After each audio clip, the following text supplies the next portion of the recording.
왜 나만 이렇게 힘들까? 혹시 이 생각해 보신 적 있나요? 분명 어제는 화해했어요. 나도 미안해. 그렇게 말했고 서로 안아주기까지 했는데요. 이상하게 오늘 아침 휴대폰에 뜬 상대의 이름을 보는 순간 가슴이 먼저 조용히 닫힙니다. 답장은 보냈는데 예전처럼 이모티콘은 안 붙이고 밥은 같이 먹는데 눈을 오래 마주치지 못해요. 싸움은 끝났는데 마음은 오히려 한 발짝 더 멀어진 느낌. 이게 오늘 이야기의 결말입니다. 화해했는데 더 어색해진 두 사람. 겉으로는 괜찮은데 속으로는 우리 정말 괜찮은 거 맞아? 하고 묻게 되는 순간이요. 자, 여기서 시간을 조금 되감아 볼게요. 2026년 지금 우리는 메시지 하나를 1초 만에 보낼 수 있고 영상통화 버튼 하나로 5분 안에 얼굴을 볼 수 있는 시대에 살고 있습니다. 그런데 참 이상하죠. 기술은 이렇게 빨라졌는데 상처받은 마음이 다시 가까워지는 데는 10분이 아니라 며칠, 때로는 몇 주가 걸립니다. 말 한마디는 3초면 끝나는데 그 말투가 남긴 감정은 30시간 넘게 머릿속을 맴돌기도 해요.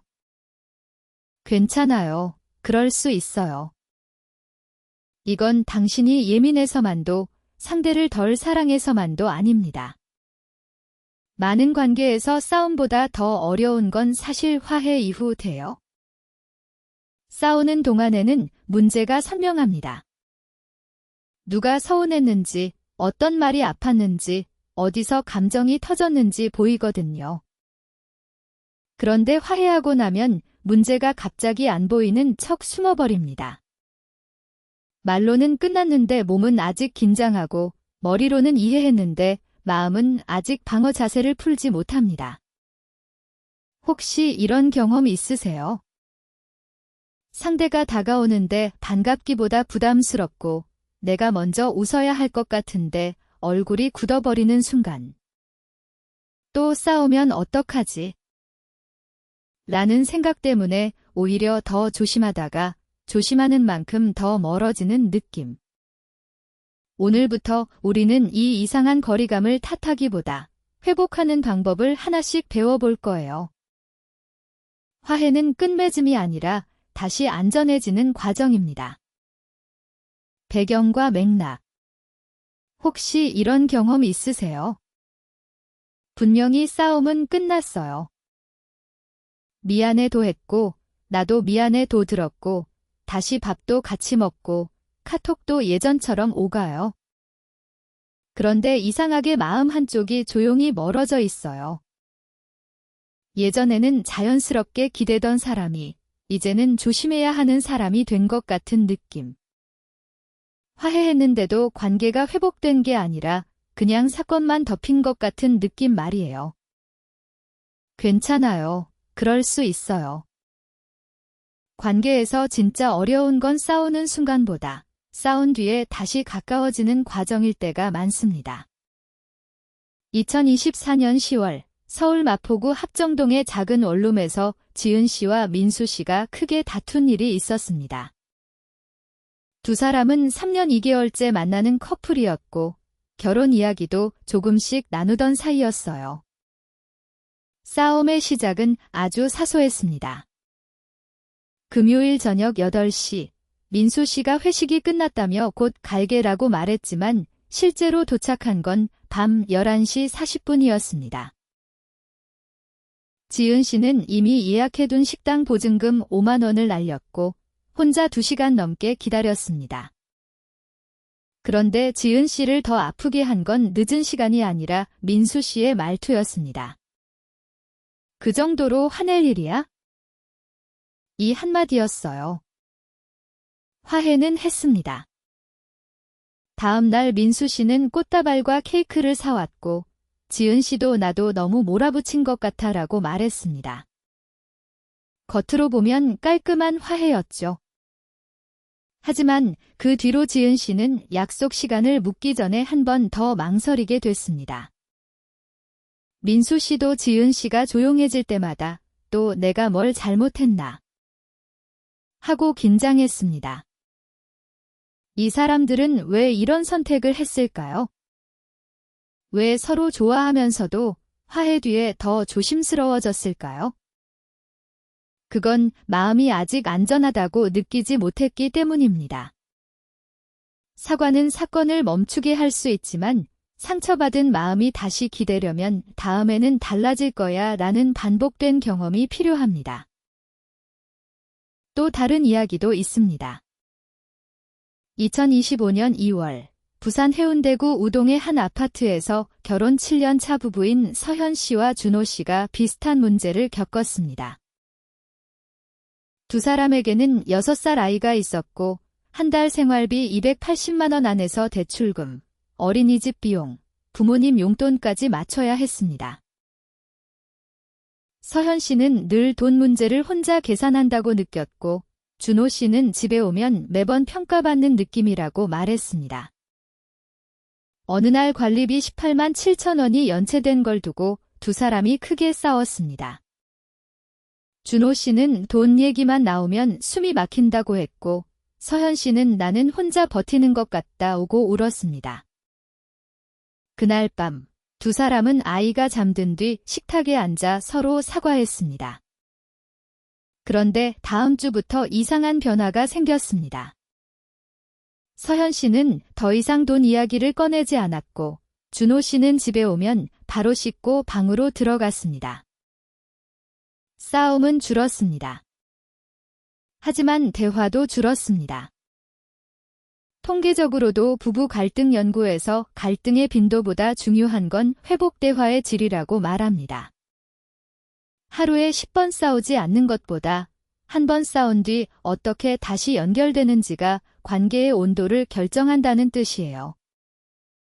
서현 씨와 준호 씨는 화해한 게 아니라 서로의 지뢰를 피하는 법을 배운 상태에 가까웠습니다. 우리가 싸운 뒤 더 멀어진다고 느끼는 이유는 사랑이 줄어서만은 아닙니다. 오히려 사랑이 남아있기 때문에 더 조심하게 됩니다. 다시 상처받고 싶지 않아서, 다시 실망시키고 싶지 않아서 말을 줄이고 표정을 숨기고 마음을 뒤로 물리는 거예요. 그래서 관계 회복에서 필요한 건 거창한 약속이 아닙니다. 다시는 안 그럴게 라는 큰 말보다 아까 내 말투가 날카로웠지, 내가 기다린 시간이 억울했겠다, 다음엔 늦어지면 30분 전에 꼭 연락할게 같은 작고 구체적인 문장들이 훨씬 강합니다. 오늘 이야기의 배경은 바로 여기서 시작됩니다. 싸움 뒤에 악수는 했지만 마음은 아직 문 앞에 서 있는 사람들. 미안하다고 말했지만 무엇이 미안한지 충분히 만져보지 못한 사람들. 괜찮은 척하고 있지만 사실은 우리 정말 괜찮은 걸까? 라고 묻고 있는 사람들입니다. 혹시 지금 당신도 그런 관계 안에 있다면 너무 빨리 결론 내리지 않았으면 좋겠습니다. 멀어진 느낌은 끝났다는 신호가 아니라 다시 안전하게 가까워지는 방법을 배워야 한다는 신호일 수 있습니다. 반전과 전개. 그런데 아무도 예상 못한 일이 벌어집니다. 둘은 분명히 화해했어요. 나도 말이 심했어. 그렇게 말했고 커피도 같이 마셨고 집에 돌아오는 길에는 손도 잡았습니다. 그런데 이상하게도 그날 이후로 대화가 줄어듭니다. 싸울 때보다 더 조용해져요. 예전 같으면 퇴근길에 오늘 뭐 먹을까? 하고 묻던 사람이 이제는 잘아서 헬라고 말합니다. 괜찮은 척은 하는데 마음속에서는 작은 문이 하나 닫힌 느낌이 드는 거죠. 혹시 이런 경험 있으세요? 분명히 화해했는데 마음은 더 멀어진 것 같은 느낌. 괜찮아요. 그럴 수 있어요. 이건 사랑이 식어서만 생기는 일이 아닙니다. 오히려 아직 중요하기 때문에 다시 다칠까 봐 조심하는 마음이 생긴 걸 수도 있어요. 첫 번째 에피소드입니다. 한 커플은 30만 원짜리 선물을 두고 크게 싸웠습니다. 한 사람은 내가 너를 생각해서 산 거야 라고 했고, 다른 사람은 지금 생활비도 빠듯한데 왜 상의도 없이 써? 라고 했죠? 결국 둘은 사과했습니다. 그런데 다음 달부터 이상한 일이 생깁니다.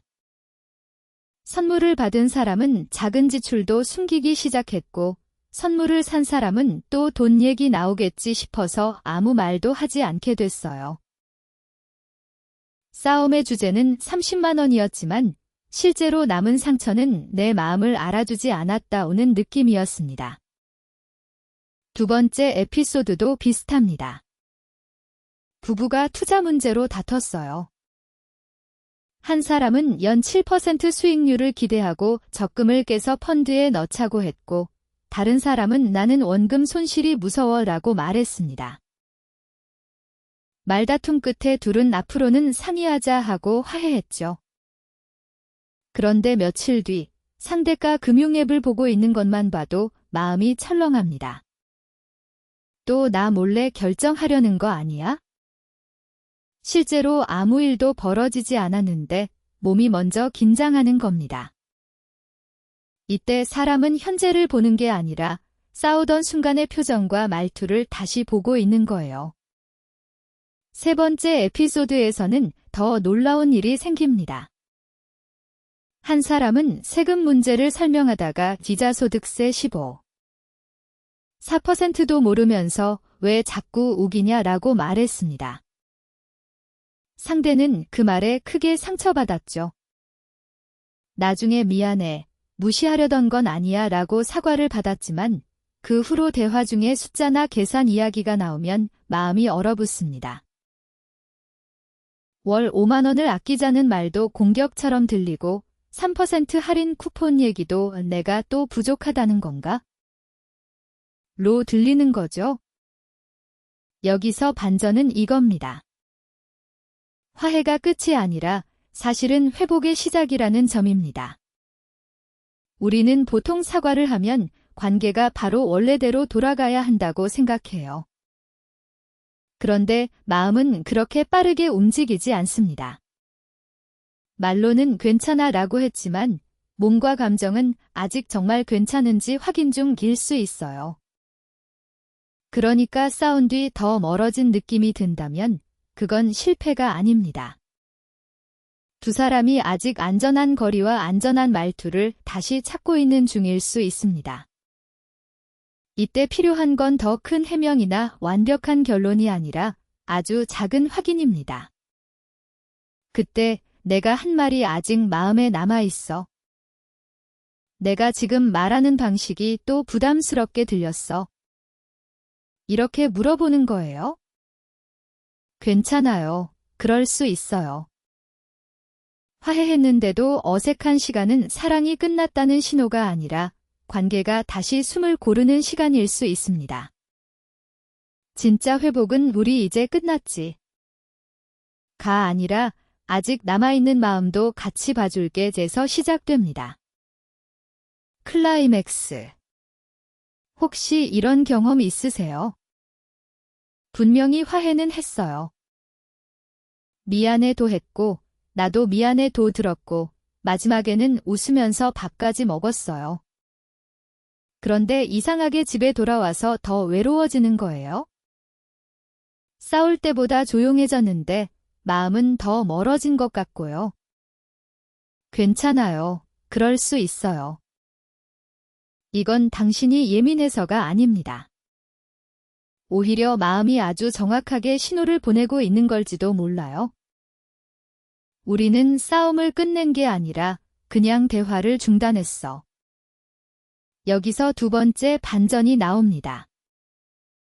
우리는 보통 화해가 안 되는 이유를 사과가 부족해서라고 생각합니다. 그런데 실제로는 사과가 있었는데도 멀어지는 경우가 훨씬 많아요. 왜냐하면 사과는 했지만 상처가 어디였는지는 확인하지 않았기 때문입니다. 결국 진짜 이유는 이것이었습니다. 두 사람이 다시 가까워지지 못한 이유는 누가 더 잘못했는지 아직 결론이 안 나서가 아니었습니다. 진짜 이유는 내 마음이 너에게 안전하게 도착했다는 느낌을 서로 받지 못했기 때문이었어요. 예를 들어볼게요. 한 사람이 이렇게 말합니다. 아까 내가 말 심하게 한 건 미안해. 이 말만 보면 사과죠. 그런데 바로 뒤에 이렇게 붙습니다. 근데 너도 나를 너무 몰아붙였잖아. 이 순간 감정의 계산이 바뀝니다. 사과 한 개가 들어왔는데 방어 한 개가 바로 붙어요. 표면상 손익은 0처럼 보이지만 마음의 손익은 다릅니다. 상대 입장에서는 사과 플러스 10보다 또 내 탓으로 돌리는구나 마이너스 30이 더 크게 느껴집니다. 그래서 결과는 마이너스 20이 되는 거예요. 더 무서운 건 시간입니다. 싸운 시간은 20분이었는데 그 뒤에 차가워진 시간은 2일, 48시간일 수 있어요. 화해 대화는 5분 했지만 각자 속으로 다시 해석한 시간은 12번, 20번, 30번 반복될 수 있습니다. 그러면 관계는 싸움 1회로 끝나는 게 아니라 머릿속에서 재상영 30회가 되는 거예요. 몸은 옆에 있는데 마음은 계속 그 장면으로 돌아가고요. 어떤 분은 이렇게 말했어요. 우린 분명히 풀었거든요. 그런데 그 사람 눈을 보면 제가 아직 혼나는 사람 같아요. 이 말이 핵심입니다. 말로는 풀었지만 몸은 아직 긴장하고 있었던 거예요. 목소리가 낮아지면 또 시작될까 봐 숨을 참게 되고 답장이 10분 늦으면 다직 화났나 하고 계산하게 되고 농담 하나에도 비꼬는 건가 하고 방어 자세를 취하게 됩니다. 이때 필요한 건 더 긴 해명이 아닙니다. 관계 회복에 필요한 건 정답 설명이 아니라 단전 확인기입니다. 내가 왜 그랬는지 15분 설명하는 것보다 상대가 어디에서 무너졌는지 3분 묻는 게 더 강할 때가 많아요. 내가 아까 한 말 중에 제일 아팠던 게 뭐였어? 이 한 문장이 나도 힘들었어 라는 해명 10문장보다 회복력이 클 수 있습니다. 여기서 많은 사람이 놓치는 지점이 있습니다. 화해했다고 해서 바로 편안해져야 하는 건 아니에요. 상처는 다치는데 시간이 필요합니다. 손에 베인 상처도 피가 멈췄다고 바로 살이 붙는 건 아니잖아요. 관계도 똑같습니다. 사과는 지혈이고 회복은 그 다음입니다. 그래서 오늘의 클라이맥스는 이겁니다. 화해 후 더 멀어진 느낌이 든다면 우리가 아직 덜 사랑해서가 아니라 아직 서로의 긴장이 풀렸는지 확인하지 않아서 질 수 있습니다. 사랑이 부족한 게 아니라 회복 루틴이 부족했던 거예요. 한번 이렇게 말해보세요. 우리 아까 화해는 했는데 나는 아직 조금 조심스러워. 너를 탓하려는 게 아니라 다시 편해지고 싶어서 그래? 이 말은 싸움을 다시 여는 말이 아닙니다. 관계를 다시 여는 말입니다. 그리고 상대에게도 이렇게 물어보세요. 너는 지금 괜찮아진 척하고 있는 거야? 아니면 정말 조금 괜찮아졌어? 이 질문에는 놀라운 힘이 있습니다. 왜냐하면 많은 사람들은 화해 자리에서조차 착한 사람처럼 보이려고 하거든요. 괜찮아 라고 말하지만 사실은 60%만 괜찮고 40%는 아직 남아있을 수 있어요. 그 40%를 못 본 척하면 다음 싸움에서 80%가 되어 돌아옵니다. 지금 어색해도 실패가 아닙니다. 오히려 진짜 회복은 그 어색함을 인정하는 순간 시작됩니다. 우리 아직 조금 멀어진 느낌이 있네? 이 말을 꺼낼 수 있다면 이미 관계는 다시 움직이고 있는 겁니다. 화해의 목표는 누가 맞았는지 정리하는 게 아닙니다. 다시 손을 잡아도 괜찮은 마음이 되는 것. 다시 말해도 공격받지 않을 것 같은 느낌을 회복하는 것. 그게 진짜 화해입니다. 그러니 오늘 기억해 주세요. 싸운 뒤 더 멀어진 느낌이 든다면 사랑이 끝났다는 뜻이 아닙니다. 대화가 아직 마지막 한 칸을 건너지 못했다는 뜻일 수 있어요. 그 마지막 한 칸은 변명이 아니라 확인입니다. 아까 내 마음은 어디서 제일 아팠어. 그리고 지금 내 옆에 있어도 괜찮아. 이 두 문장으로 관계는 다시 숨을 쉬기 시작합니다. 마무리. 혹시 이런 경험 있으세요? 분명히 싸움은 끝났고 미안하다는 말도 오가는데 이상하게 마음은 전보다 더 조심스러워진 느낌. 괜찮아요. 그럴 수 있어요. 화해는 관계가 다시 가까워졌다는 뜻이 아니라 다시 가까워질 수 있는 문을 연 상태에 더 가깝습니다. 그래서 지금 필요한 건 큰 고백이나 완벽한 대화가 아니라 오늘부터 반복할 수 있는 아주 작은 회복 루틴이에요. 먼저 내 마음을 정리하고 상대를 몰아붙이지 않는 말투로 안부를 묻고 해결보다 연결을 먼저 선택하는 것. 그 작은 태도가 쌓이면 어색함은 조금씩 풀리고 관계는 다시 숨을 쉬기 시작합니다. 오늘 이야기가 도움이 되셨다면 댓글로 화해한 뒤에도 어색할 때 제가 먼저 어떤 말을 꺼내면 좋을까요? 알려주세요. 날줄 시줄의 심야 심리 상담이 필요할 때 다시 찾아올 수 있도록 구독도 눌러주세요. 오늘 이야기와 함께 실천할 수 있는 관계 대화 회복 루틴 체크리스트는 설명란 링크 확인해주세요. 다음 편 예고. 두 편에서는 사과를 했는데도 상대가 마음을 열지 않을 때 다시 연결을 시작하는 대화법을 다뤄볼게요.